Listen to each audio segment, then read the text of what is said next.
Hello there everybody, I am Random Ross, and in this special video I'm going to tell you a tale that I have put together myself.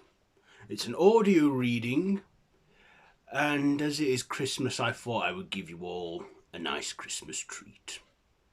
So be sure to, feel free to close your eyes and visualize things, because I have written this story just for you.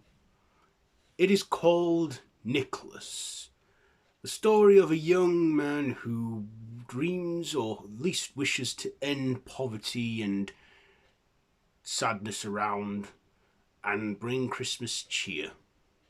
Yes, it is an origin retelling of the legendary figure we know today as Santa, and I hope you enjoy it. Here it is, Nicholas.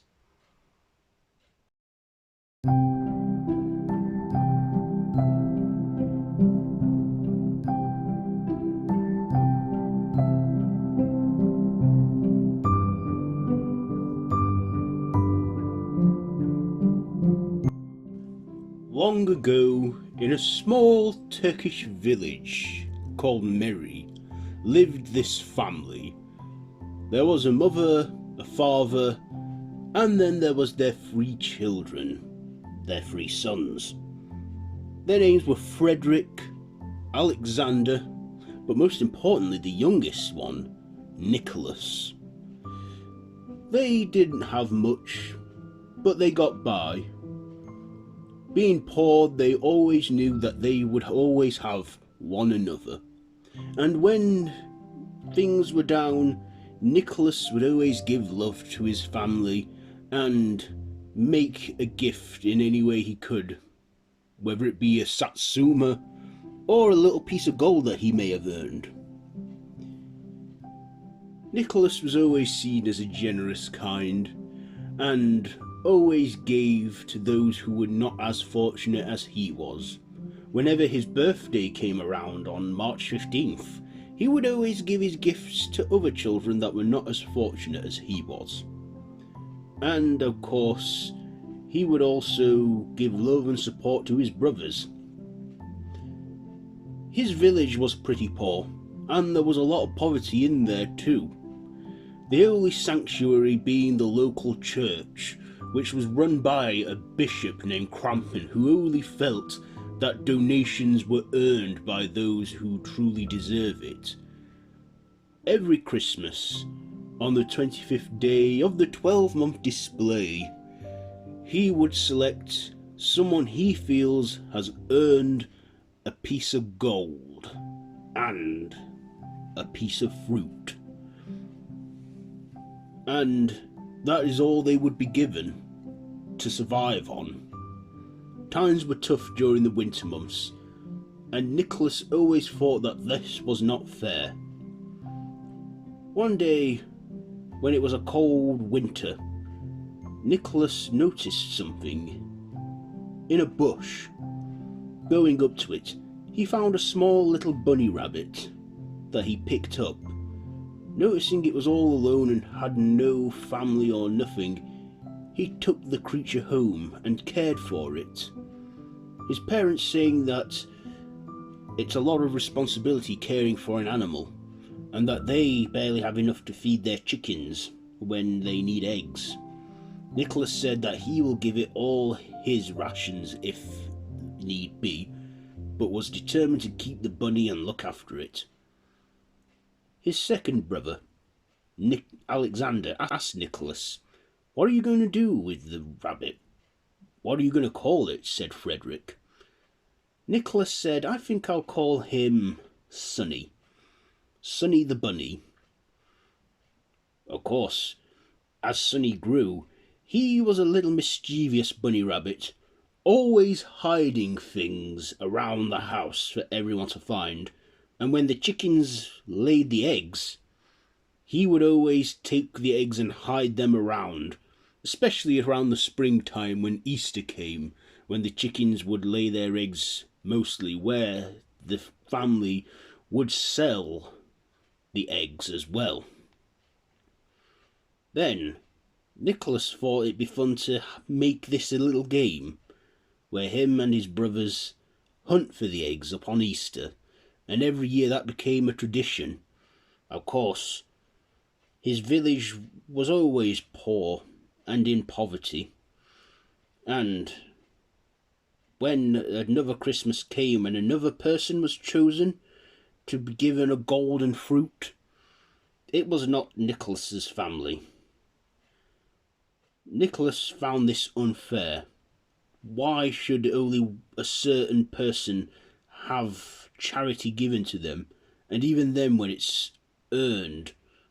Charity should be given to anyone who truly needs it. Mrs. North, Nicholas's mother, said, "Because, Nicky, my boy, that's just the way the church works." Nicholas said, "Well, Mum, when I grow up, I'm going to one day be a bishop, and I'm going to make sure everyone gets a gift around Christmas time." "I'm sure you will," said Mrs. North. As times went on, Nicholas and his brothers grew, and they helped in any way they could around their village. Nicholas, a young adult, always believed that everyone should be treated fairly and should receive a gift, not just on Christmas time, but on occasions such as their birthdays. Also, noticing something during the February month, around St. Valentine's, at one point he noticed that there was a fairy going around shooting arrows. The fairy shot one at Nicholas, and then he flew into the house of a young woman that he always liked. The girl's name was Mary, almost after the village that they lived in, Merry. He always liked her, and over time romance formed between them, and she became his missus.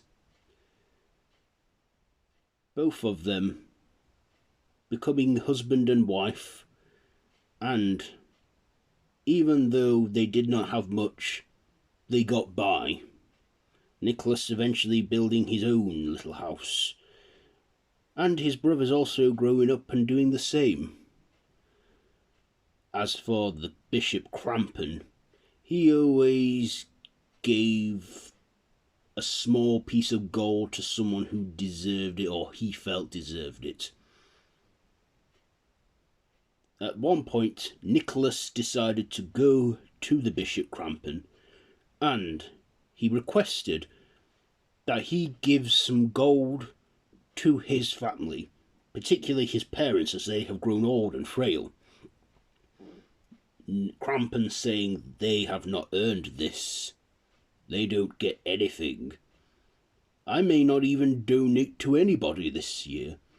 You all are just cowering away, working hard in this village, and it's still not pretty. Nicholas then said, but Crampon not wanting to hear anything, he threw Nicholas out of his church and told him that if he should ever intervene again or tell him how to do his job, he will be banished from this church forever. Crampon was not a kind bishop and was a bit of a miser, as any donation he received from anywhere else he would keep for himself. As for Nicholas, only just managing to provide for his wife and his pet rabbit Sonny, then Mary then told Nicholas that she is with child. Nicholas worried about this. He said that they have lived in poverty for too long. Of course, Nicholas did say to Mary the night that they saw one another and they fell in love, it was down to a little fairy. I think his name was Cupid, like the god of love. And then Nicholas remembering that on the other side of the Kringle Forest there is a fairy who likes to be paid in teeth. his missus, saying, "But Nicholas, that is just a story." "I know, but so are those conflicts between elves and gnomes in that forest. I will go and find this fairy, and I will bring an end to all this poverty in this village. Crampen is never going to be generous enough to everyone in this town. I will go out and find this fairy, and I will help end poverty." Of course, Mary then saying, "But Nicholas, you said this fairy likes to be paid in teeth." "They do, and I have all my teeth from when I was young. Don't worry, my love. I will come back before you know it." Then Sonny hopped up to him, wanting to come along. Nicholas then saying, "You wish to come, Sonny? Okay then, let us go."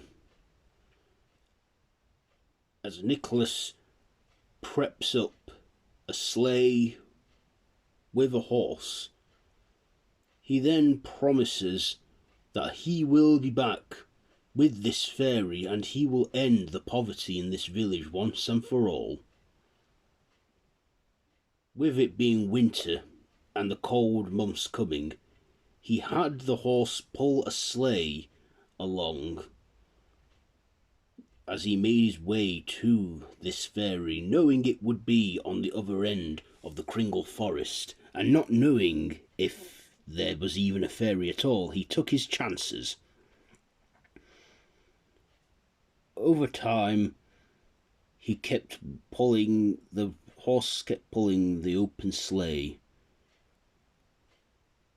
And then, when blizzards and weather conditions got too extreme, he lit a fire in an attempt to stay warm with his horse and Sonny. Then, falling asleep, unable to stay awake, some small pointed-eared creatures came out from the trees and took Nicholas. The next morning, Nicholas woke up with reindeers looking down at him. Startled by this, he was wondering what was going on and asked where is his rabbit and horse. His horse was fine, and so was Sonny. Then, seeing these little elf creatures, he then realised, "Hang on, you're the elves of Kringlewood. I hear that you went to war a long time ago with these gnomes, and that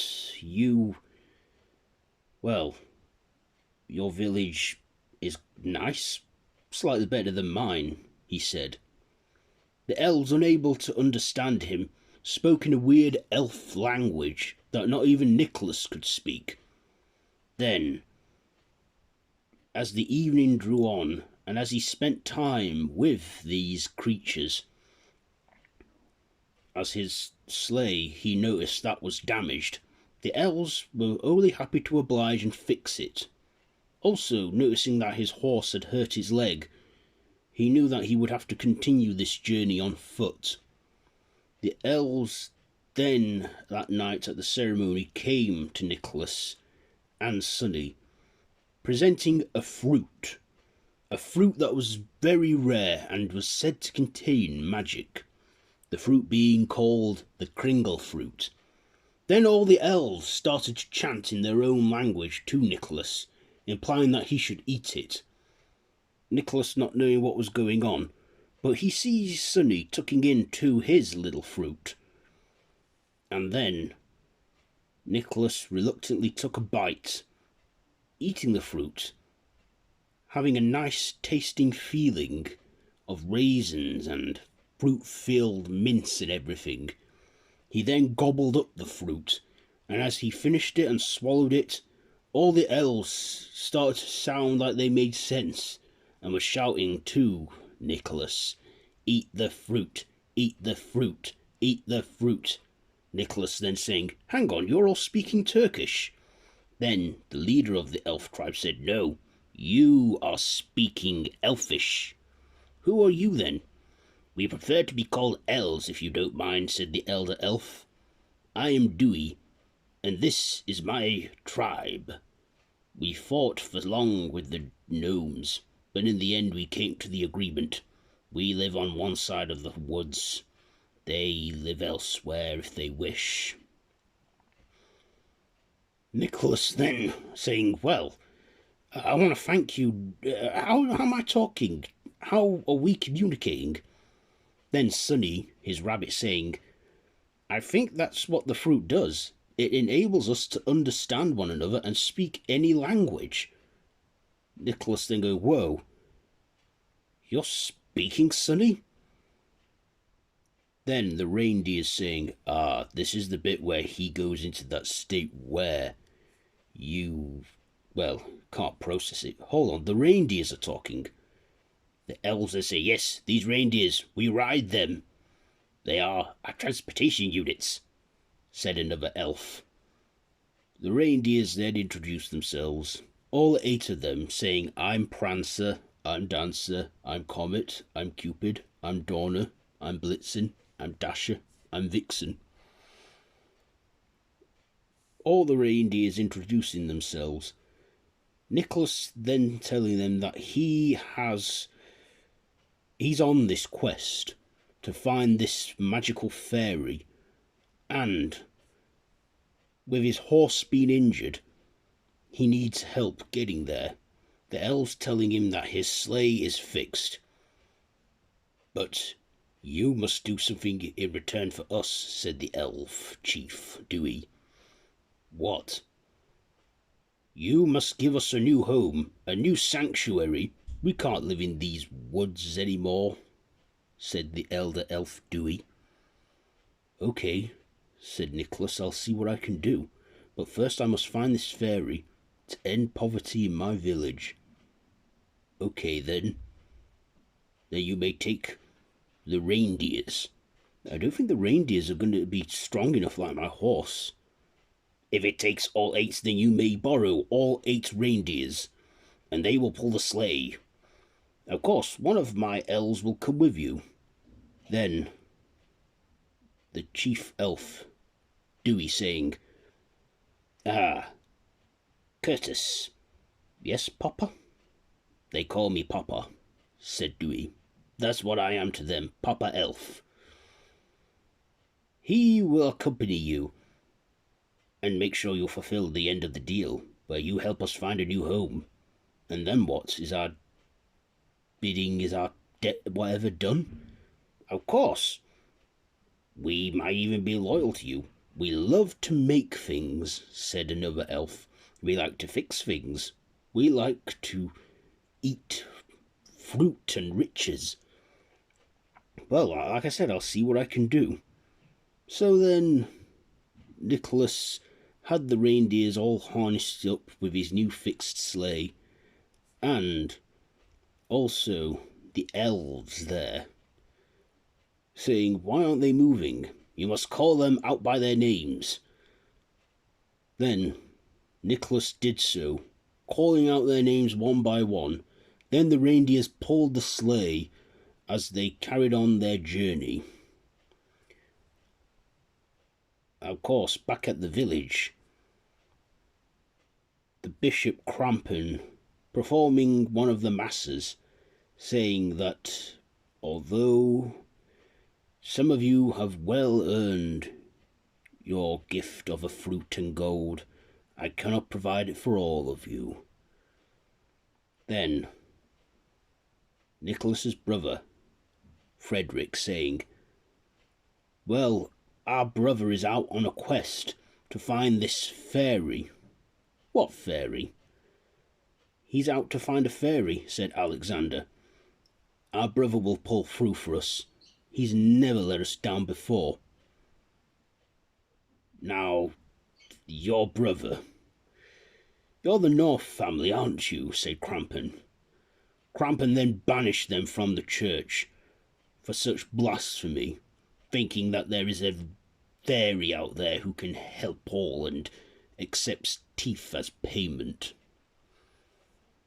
Then the village starting to get suspicious, starting to see Crampon for what he truly is, a miser, a monster, always giving very little as he could, whilst he keeps all the coal for himself to stay warm in the winter and all the fruits and treats to stay nourished. He was the only one that was not living in poverty, and the village began to think that he does not care for anyone's well-being in the village of Merry, thinking that by now the village should be thriving, should be full of riches, but are not. Then, of course, Mr. North started to fall ill due to the poverty conditions. Frederick and Alexander said, "Don't worry, father.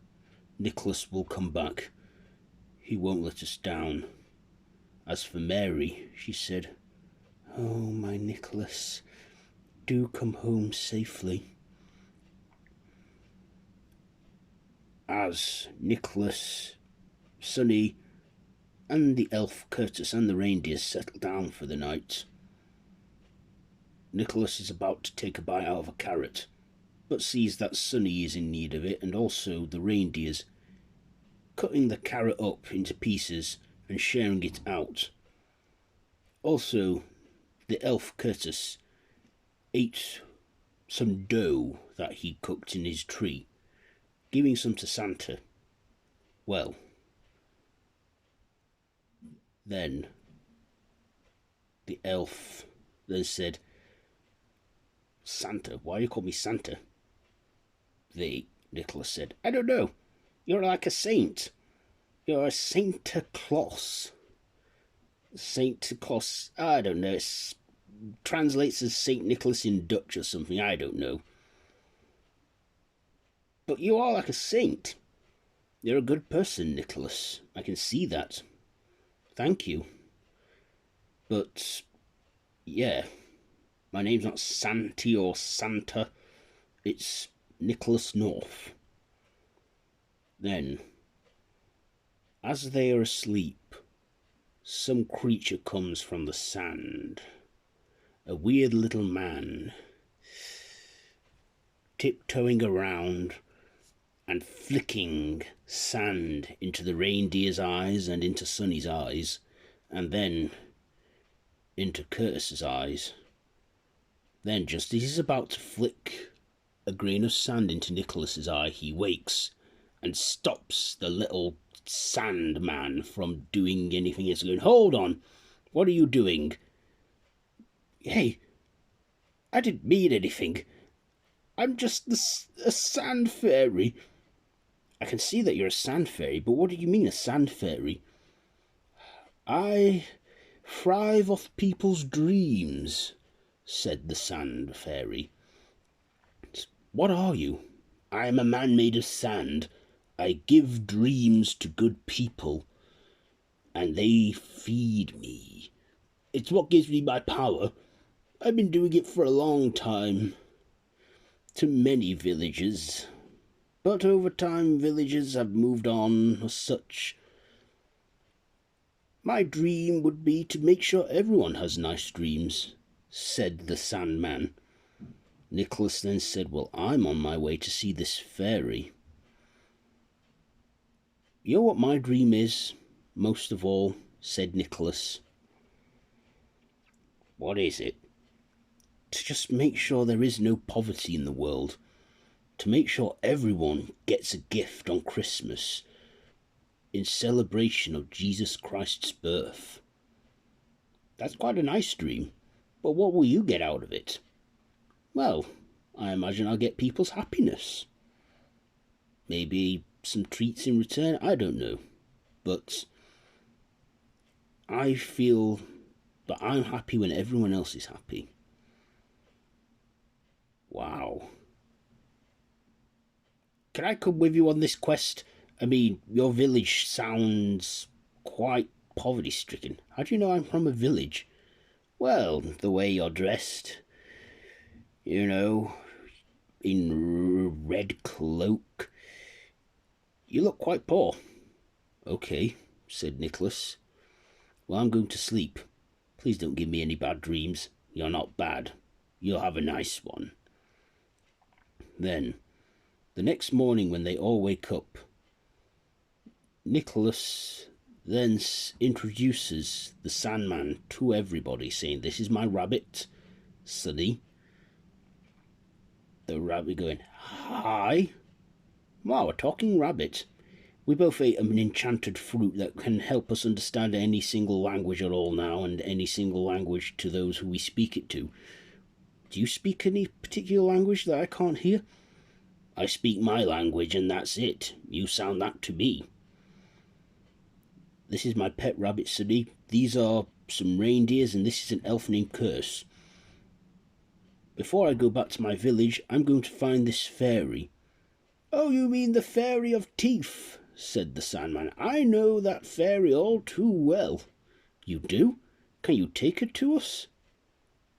I can do, but I know, she likes to be paid in teeth. I have that. Then, let us go.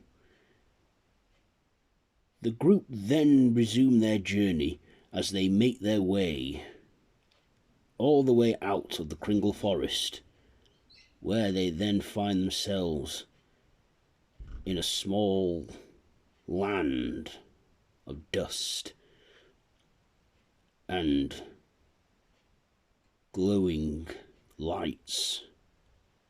Nicholas then looks up at the sky and sees the beautiful sky dancing with lights, saying, "It's beautiful. This is the fairies. Come, the fairy lives here." Nicholas then saying, "We don't see anything." "Of course, you need to believe from the bottom of your heart," said the Sandman. "Believe." Nicholas then closes his eyes and believes. And that being enough, a gateway opens from this rock. They then all walk into it, where Nicholas sees this house full of gold, golden coins everywhere, wondering where this fairy could be. Then the Sandman then says, "Fairy, I have someone here for you. He has teeth." Then the fairy reveals itself, being a beautiful woman with wings. She then says, "Ah, Sandman, what brings you here, my dear friend?" "Well, my new friend here wants your help." Nicholas then saying, "Hello, my name is Nicholas North. I'm from the village of Merry. It's very poverty-stricken, and I really need your help to end the poverty there." "Do you want help?" "I've got teeth." Then the fairy takes his small bag of teeth and pours it into her palm and says, "This will do nicely. But what can I give you in return?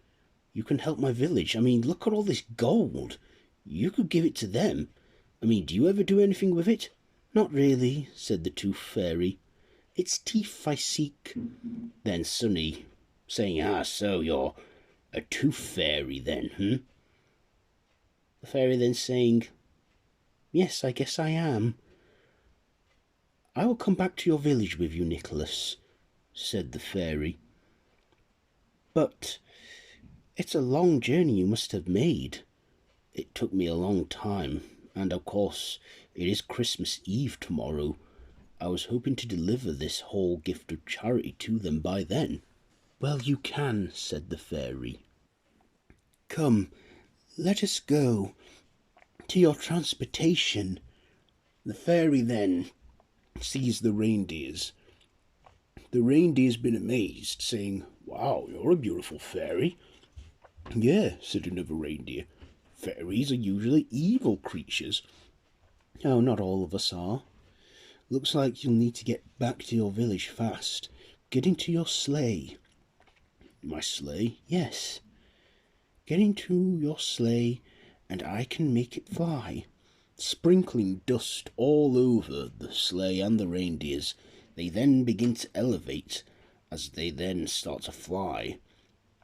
They then head back to the village of Merry, flying over the Kringle Forest, where the elf tribes see the sleigh flying over. Nicholas, overjoyed, he shouts, "Oh, ho, ho, ho! This is fun. I could get used to this. Ho, ho!" "Ho, ho," said Sonny. "Yes, that could be my new thing, I guess." But then Nicholas saying, "By the way, you could give the gold to everybody who has lost a tooth. None of us have any need for 'em." "That sounds like a good idea," said the fairy. They then fly and land in the village, where Nicholas gives everyone gold and fruit and everything they need to survive the winter months. The fairy then saying, "This is nice, but what about the teeth?" "Ah, yes, of course." Nicholas then calls everybody's attention, saying, "This comes at a payment. The fairy here wants to be paid in teeth, and there's a lot of you children in this village that lose it all the time. Could you be as kind as to give your teeth to the fairy, and she'll give you gold in exchange?" "Of course." One child stating, "If I left my tooth under the pillow," the fairy then saying, "I'll come for it, and I will exchange it for gold. In fact, if all you children do that, I can simply give you gold in exchange for your teeth." "All right," said one of the kids, "you're the Tooth Fairy." All the children beginning to call her the Tooth Fairy. As for the Sandman, he comes out saying, "Oh, look at all this. Children filled with dreams. I would love to give you hope and dreams." "Wow, a magic sandman." "Yes, and my sand is no ordinary sand. It gives you dreams. I'm a sand fairy, you see." As for the rabbit Sonny, he goes, "Yeah, and hey, how do you kids feel like a game every Easter where I hide eggs and you have to find them?" "Whoa, the rabbit's talking." "Yeah, that's a long story. See, we ate the Kringle fruit." "Ah, the Kringle fruit," said Mr. North. "That, my boy, as I've heard in the legends, can help anyone understand any language." Then everyone rejoicing and being happy, starting to sing carols. As for the Bishop Crampen, he hears the commotion and crashes the party, saying, "No! You should all be thriving in this happiness. Who is responsible for this?" "Me," said Nicholas. "You're a terrible person," said Nicholas, "and it's time someone stood up to you." "Oh, but I give to those who deserve it, if they've earned it." "Well, I think everyone is deserving of a gift, no matter what, but never to the naughty, never to someone like you, Crampen. You're a monster. I see this now. You don't care about anyone but yourself." "How dare you?" said Crampen. He then strikes Nicholas. Then Nicholas's brothers standing at his side saying, "Hey, you push my brother, you push us." "And me," said Mr. North. "And me," said Mrs. North. Then all the village rejoice and stand at Nicholas's side, and then even Sonny the bunny stands at his side, along with the Tooth Fairy, the Sandman, the reindeers. Then the whole tribe of elves come from the forest saying, "And us." Even the Love Fairy Cupid goes, "And me. This man has given all and has never asked for anything in return. He's more of a saint and a bishop than you ever will be." Then Crampen says, "So you want it? You all want a piece of me? Well, I'm donating to no one, ever again. You're all greedy and "No, you don't deserve anything. No, you are the greedy one," said Nicholas. "Does anyone object to me being the village bishop?" "You're right, though." "Ugh, a hideous fairy, get away." "That's your thing. You are corrupt and twisted and evil, and for that we should see the monster you truly are."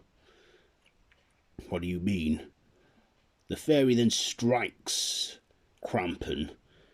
Then, you want your sleeping power unleashed? Well, you can have it." Crampen then starts to become corrupted by his greed. His hands, his nails become claws, his feet become hooves, horns grow from his head, and his tongue gets long. He becomes a fearsome demon named Crampen. And one of the kids then go, "Ugh, Krampus." "I'm not Krampus. You know I hate being called that." Now a vicious demon. He then says, "Heed my warning, Nicholas. I will be here every Christmas to punish the naughty, to take away the goodness and leave coal." "Go away, Krampus," said the kids as they threw lumps of coal at him. "Fine, I'll go now. But beware, I will return as your shadow, Nicholas." Then, everyone cheering and celebrating as Christmas Day approaches. The village then celebrates and thrive and rejoice as Nicholas ends poverty in his village. Reunited with his wife Mary, she then asks Nicholas what's wrong. Nicholas then says, "You see, it's not just this village, it's the whole world. I now know that our village isn't the only place in the world that's poverty stricken or was, but the entire world. And I'm going to make it my business that everyone should have a gift on Christmas, no matter what. As long as they've been good and kind, I'll reward them." Mary then says, "But Nicholas, can I come with you this time? I want to be at your side." Then the chief elf, Dewey, then says, "Yes, you still owe us a new home."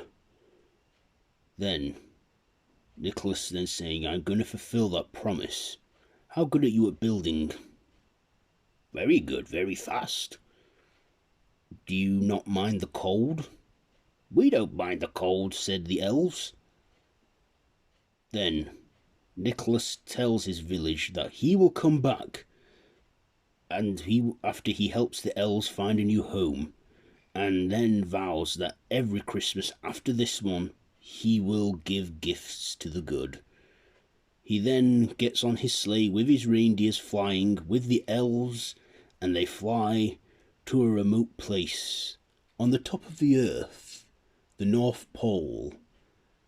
There, Nicholas says, "I know it's not much now, but we could build something here." "Yes, we can." "Thank you, Nicholas. We are forever in your debt," said Dewey. "Can I call you Papa Elf like all the others do?" "If you wish." "Great. And you know, if you don't mind, hey, we're forever in your debt for doing this. Could you perhaps make gifts for everyone in the world?" "Well, it's not going to be easy. It'll take a long time, like a full year at the most." "That's great. If we start now, by next Christmas I can go around the world and give everyone a gift." "That's quite the task you're setting up for yourself." "Well, I am." So then the elves constructed the village, and every Christmas Nicholas was true to his word, giving gifts, even serving as a bishop of his village. And as time went on, Nicholas grew and was worshipped as a father of Christmas, and would go on to have many names after this. On the 6th of December, 343 AD, Nicholas became a saint, having him and his family and all his loved ones around him blessed with life eternal, so that he could carry on giving his gifts to everyone. The elves, of course, been already immortal creatures. And over time, Nicholas, as I say, would go on to be a saint, would have many other names that followed. Santa Claus, Kris Kringle, Father Christmas. Either way, over time he would grow a long white beard and don a big red suit, flying around the world every Christmas Eve giving. And he asks for the same gift and he gets it every year, our happiness. As for his friends and family, his two brothers, Frederick and Alexander, became saints of their own, and his parents would go on to live in their village in the North Pole with Santa. And of course his friends, his wife Mary would go on to be Mrs. Claus, and of course they would go on to have children and grandchildren, of course, with her being pregnant, which started Nicholas's quest. As for his friends, the Sandman would go on around the world giving good dreams to good people. As for the Tooth Fairy, she would go around the earth swapping children's teeth in exchange for gold and coins. And, of course, the elves would continue to work for Nicholas. And for Sonny, every year he kept to his tradition, hiding eggs everywhere for people to find.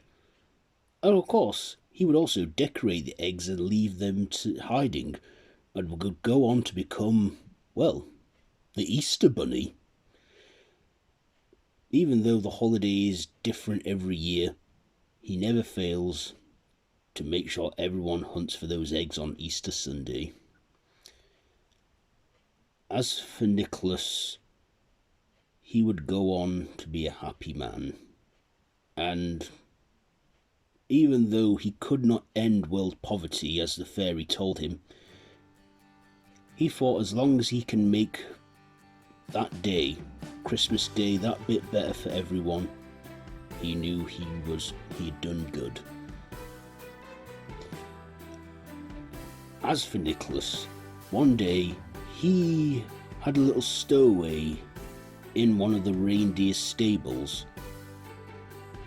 He then asked this young boy, who was really cold but embraced the cold, saying, "Who are you?"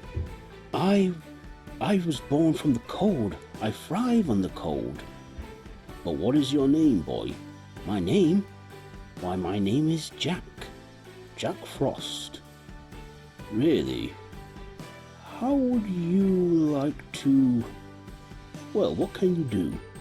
"Well, I can make it snow with my frosty powers." "Really?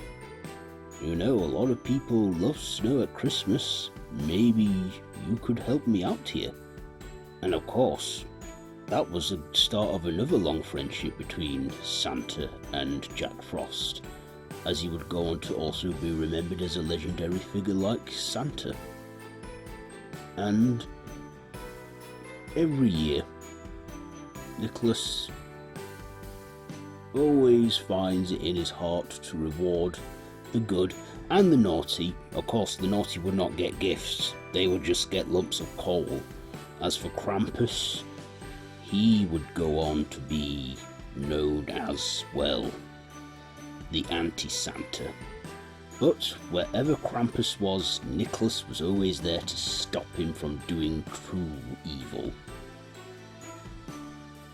But of course, would always keep an eye out for whenever Krampus was up to his misfortunes. But yes, every December 24th, just before the 25th day of the 12-month display, Santa Claus gives gifts to everyone for Christmas and would go on to be known as a modern Christmas icon to this day.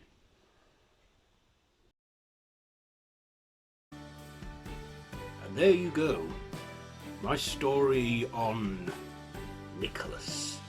If you're still watching or listening, whatever, I'm very grateful for that. And I hope you enjoyed this story that I have told. And do you still believe in Santa?